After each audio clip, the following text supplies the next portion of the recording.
Take a seat. Outrageous. It's unfair.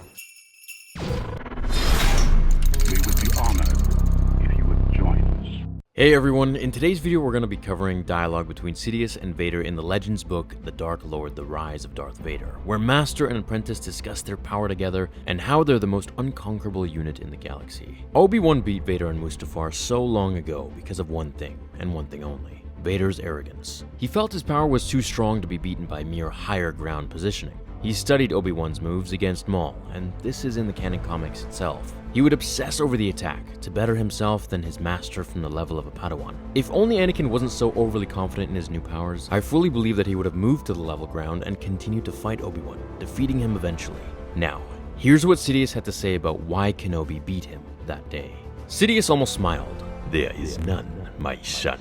Even though your body has been crippled, this is your destiny. We have seen to that. Together, we are unconquerable. I wasn't strong enough to defeat Obi-Wan. Sidious had had enough. No, you weren't. So just imagine what Yoda might have done to you. He flung his words with brutal honesty.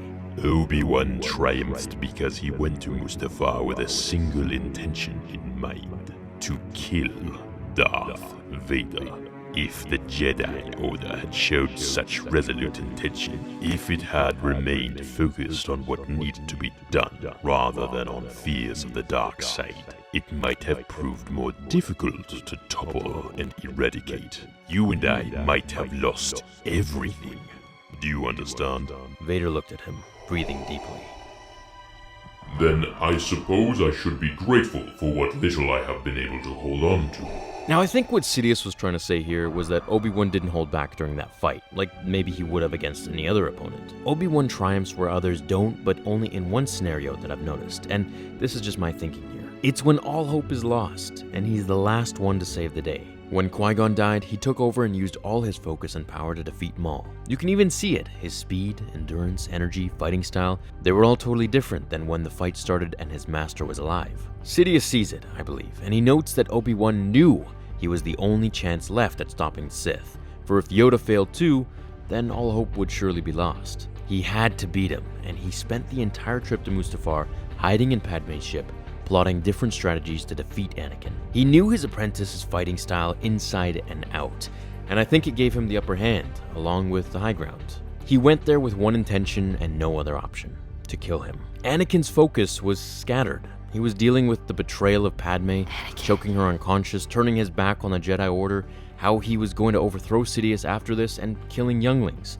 And not to mention, he's now fighting his brother and best friend. I mean, the man was, to say the least, extremely preoccupied in his mind, and it showed for sure through his impatience and anger, leading to his demise. If he had focused on just one thing, like Sidious states, then I think he would have been smarter with his decisions and utilized his new powers for his victory. Let me know what you guys think Sidious meant about this. I'll have a new dialogue between the two for you guys tomorrow. It's going to be a pretty interesting one. So thank you for watching today's video. Hit like if you did enjoy it, and have an awesome rest of your day. I will see you all in the next episode of Star Wars Theory. Until then, my fellow Jedi and Sith friends, remember, The Force will be with you. Always.